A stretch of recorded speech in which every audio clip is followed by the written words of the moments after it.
Esse é o canal Alfinetada, é o primeiro vídeo que eu estou gravando aqui na internet. E nesse primeiro vídeo, né, eu já vou fazer uma resposta ao canal Ideias Radicais do meu xará Rafael, de lá de Curitiba. Né? Vou fazer esse vídeo resposta porque eu sou encrenqueiro mesmo.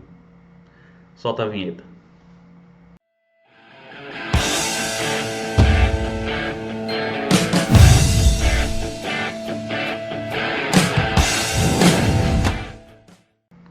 Então, vamos lá. Primeiramente dizer por que eu estou respondendo esse vídeo. Na verdade não é esse vídeo, na verdade são vários vídeos que o Rafael fez. Rafael, ele se auto-intitula um anarcocapitalista, e o que me motiva a fazer esse vídeo e,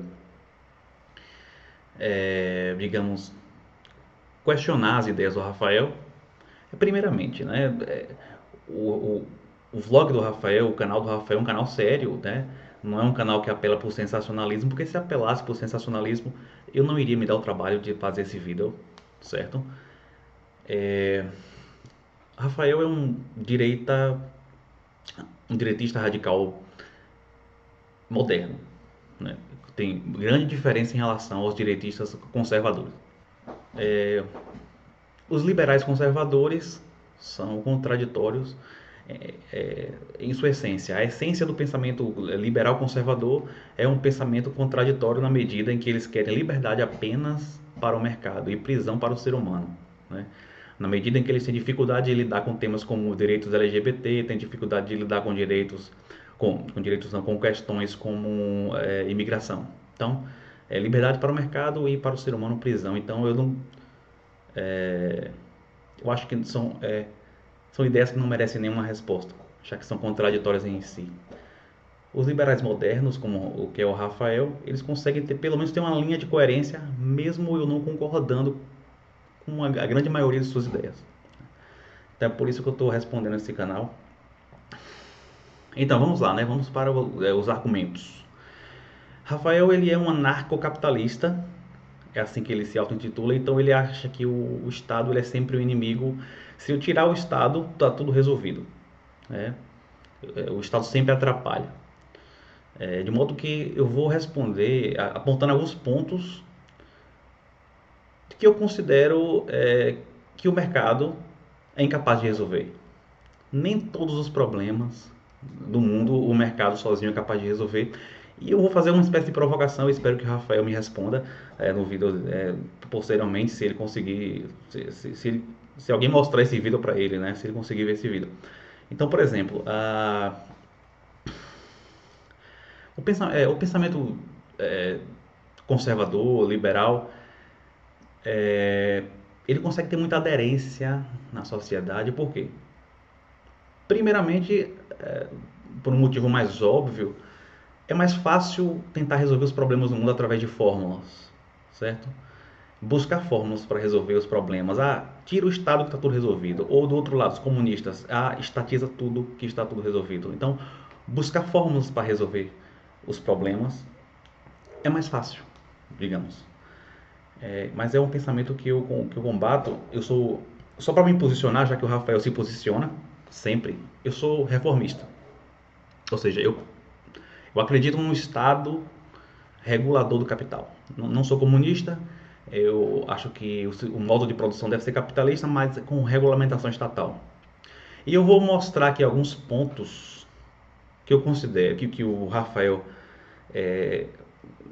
toca nos seus vídeos, e eu vou fazer algumas discordâncias aqui.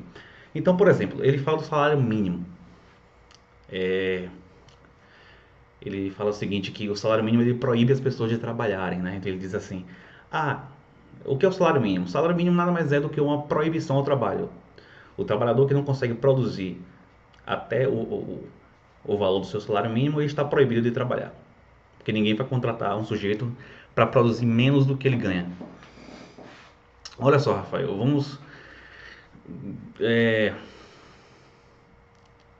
desenvolver esse pensamento. Olha só, eu não vou nem partir para nenhum argumento de esquerdas, o marxismo. A microeconomia simples já consegue me respaldar nesse aspecto. Quando eu tenho um contexto em que existe uma grande massa de mão de obra sem especialização, digamos. Eu tenho uma grande massa de mão de obra sem especialização. Essa massa grande de mão de obra pressiona os salários para baixo. E aí eu vou tocar no primeiro ponto que é crítico em relação aos liberais. Aí é um recado meu que eu vou dar. Olha, vocês não podem resetar o mundo. Vocês não podem apertar, não tem um botãozinho do mundo para dizer assim, vamos reiniciar o mundo. Aí você vai lá e reinicia o mundo. Não, esse botãozinho ele não existe. Ou seja, vamos supor que acabar o Estado acabou, certo? Mas existem países onde você tem uma grande massa de mão de obra de pessoas que não têm especialização. Esses salários serão pressionados para baixo a níveis, a depender do contexto, sub-humanos. É por isso que o salário mínimo ele é importante. Por quê? Aí entra uma questão ideológica, não tem jeito. É ideologia. Eu acredito que os seres humanos não devem estar submetidos a certos regimes de trabalho. Como, por exemplo, a China, em que existe muito trabalho semi-escravo na China, é de conhecimento de todos.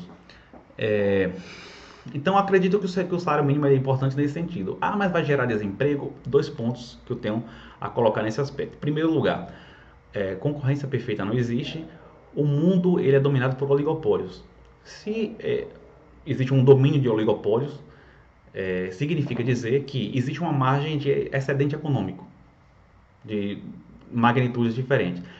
Se existe excedente econômico, a depender da magnitude desse excedente, significa que essa firma está disposta a absorver mais custos. Disposta não seria a palavra certa. Ela suporta a pressão de custos. Significa dizer que se o governo obrigar ela a pagar um salário mínimo maior, um salário maior para os seus operários, ela tem condição de suportar esse crescimento de salário, porque ela tem excedente econômico, ela tem, falando uma linguagem mais simples, ela tem gordura para queimar, certo? E então não acontece bem dessa forma, assim, se colocar salário mínimo vai gerar desemprego. Sim, não na magnitude que o pessoal liberal acredita, não exatamente como acontece naqueles modelos microeconômicos, certo?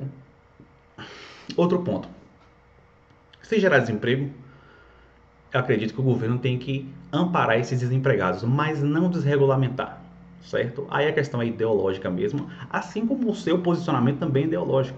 A partir do momento que você diz assim, olha, não importa qual o nível de degradação desse trabalho, o nível de exploração desse trabalho. O que importa é que está todo mundo empregado, né? Não é isso que você pensa? Pô, isso é ideologia. Eu acredito que estamos lidando com seres humanos e o trabalho humano ele deve ter um limite de exploração. O sujeito trabalhar 14 horas por dia, 16 horas por dia para ganhar uma merreca como era na Revolução Industrial, eu não acredito, não é minha perspectiva de mundo. Se acontecer de gerar desemprego, se o salário mínimo chegar a gerar desemprego, o Estado tem que cuidar desses desempregados, oferecendo bolsa, oferecendo seguro-desemprego e por aí vai. Certo? Então, esse é um problema que o mercado não resolve. Certo? Pressão de salários para baixo, a depender do contexto. Certo? Esse é o primeiro ponto então, que eu quis abordar aqui. Então, outro problema que eu queria levantar e que na verdade não é um problema apenas que o mercado não resolve, é um problema inventado pelo mercado, certo? É um problema inventado pelo capitalismo, que é a obsolescência programada. A obsolescência programada é o prazo de validade para bens que seriam duráveis. Então, isso impera na indústria mundial já tem mais de 50 anos, essa obsolescência. Então, o que acontece é o seguinte, um notebook, esse meu notebook que eu estou gravando esse vídeo, por exemplo, eu gosto dele. Eu gostaria que ele durasse pelo menos uns 8 anos, uns 7 anos mais ou menos. Eu não me incomodaria, mas ele não vai durar. Ele vai durar no máximo 4 anos, porque eu uso ele intensivamente. Isso é obsolescência programada. E isso tem esse problema, ele chegou num nível que é necessário regulamentação. Os estados precisam regulamentar isso. Por quê?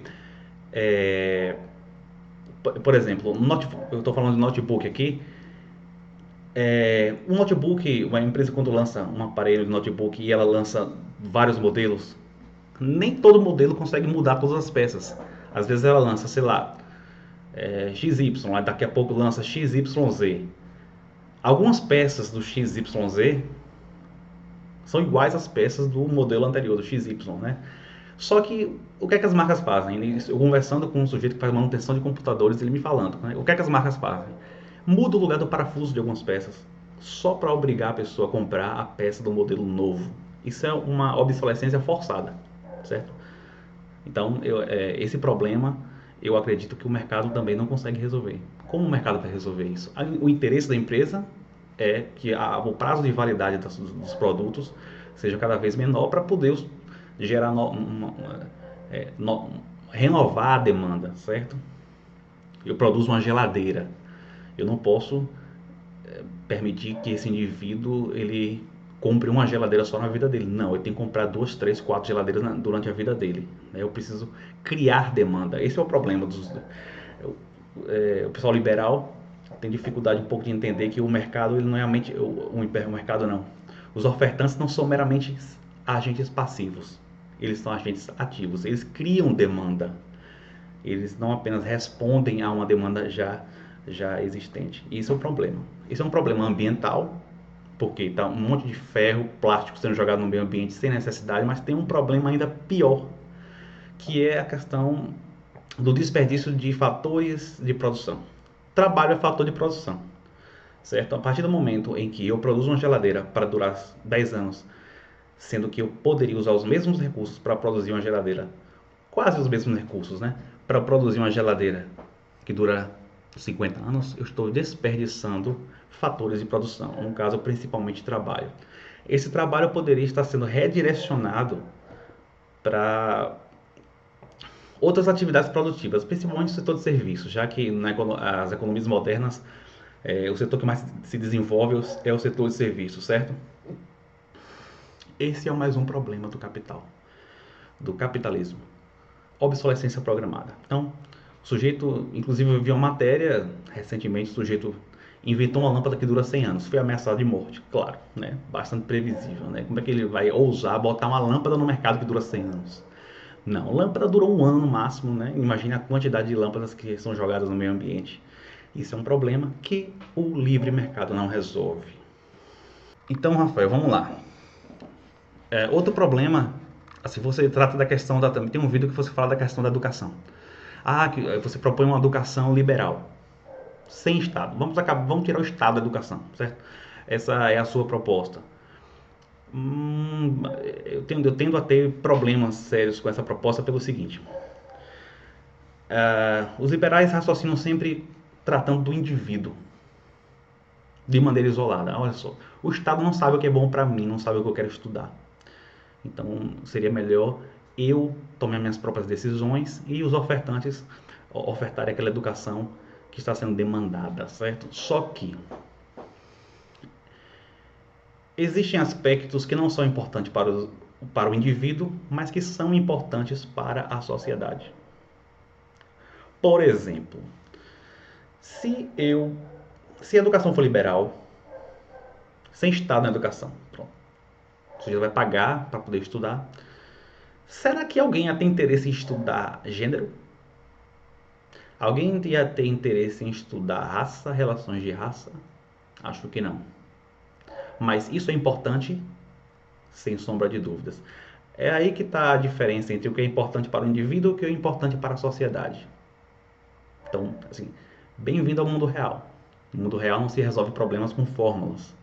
Então, eu tenho certeza absoluta que se você fizer uma pesquisa, Xará, perguntar aí, pegar uma amostra grande de pessoas e perguntar, você estaria disposto a pagar para aprender sobre gênero?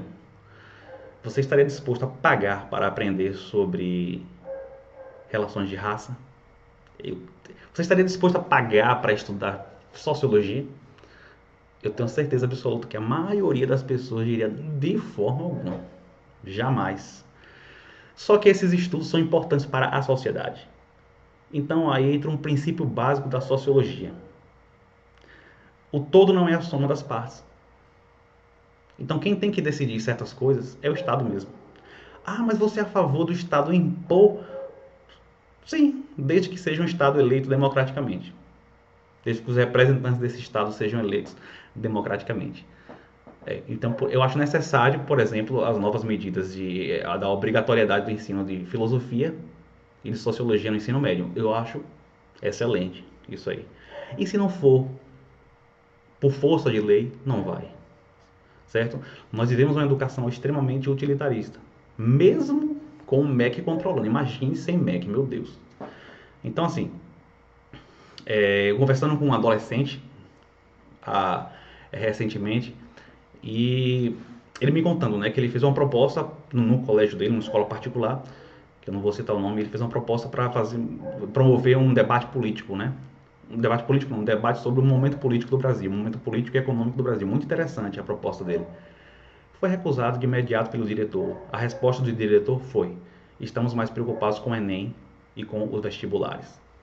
Então nós vivemos uma educação altamente utilitarista, mesmo com o MEC controlando. Imagine sem MEC, sem Estado. O quão utilitarista se tornaria essa educação? O sujeito estudar só para ganhar dinheiro. Então a criança, a mãe chega para a criança e fala assim: meu filho, você precisa estudar para ser alguém na vida. Esse ser alguém na vida é o quê? Esse ser alguém na vida é ter dinheiro. Será que ter dinheiro é a única coisa que importa? Nós somos seres apenas econômicos. Ter dinheiro é o que importa, o resto é besteira, bobagem. Então, eu acho que o ser humano, ele extrapola o ser econômico. Ele não é somente um ser econômico. O ser humano, ele é um ser afetivo, ele é um ser social. Então, é importante que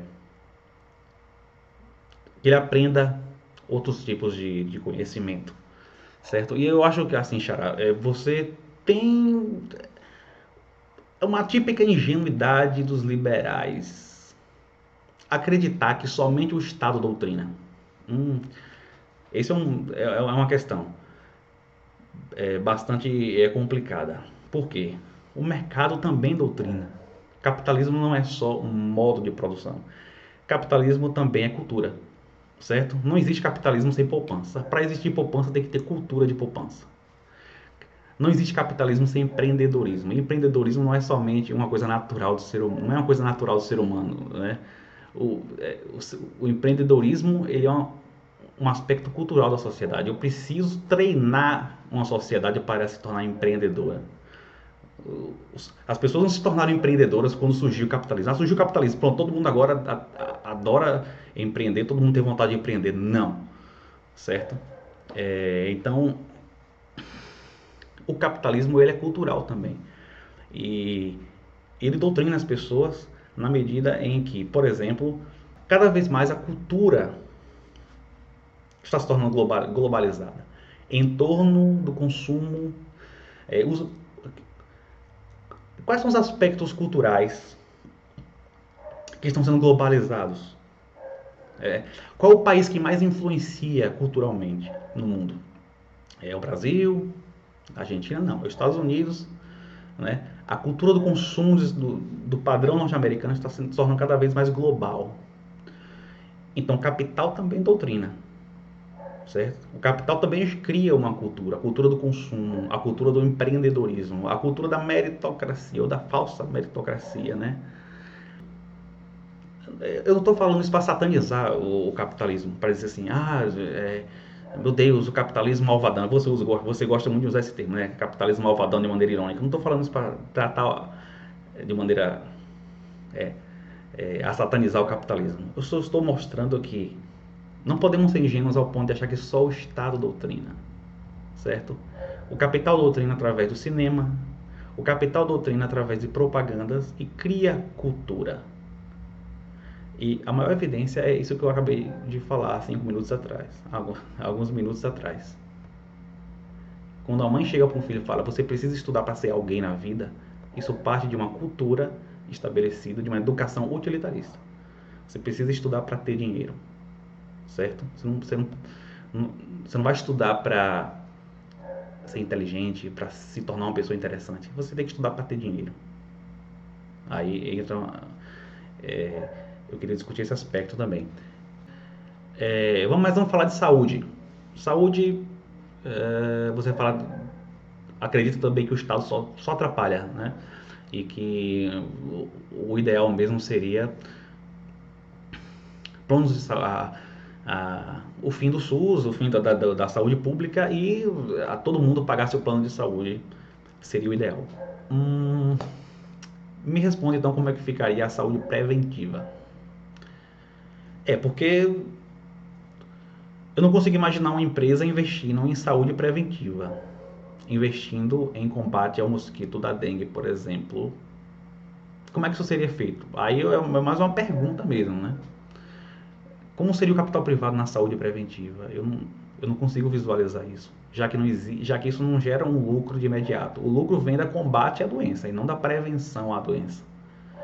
Então é uma pergunta que eu lanço. De que modo que o capital resolveria isso? Certo? Será que alguma empresa ia investir como evitar diabetes, né? Ter um investimento privado para desenvolver uma campanha? É complicado. Outro ponto que eu quero dizer é o seguinte, retornando àquele princípio que eu falei, que o mundo não pode ser zerado. Então, assim, existem pessoas que são ricas que não foi por esforço próprio. Nem esforço próprio, nem esforço de seus pais e seus familiares.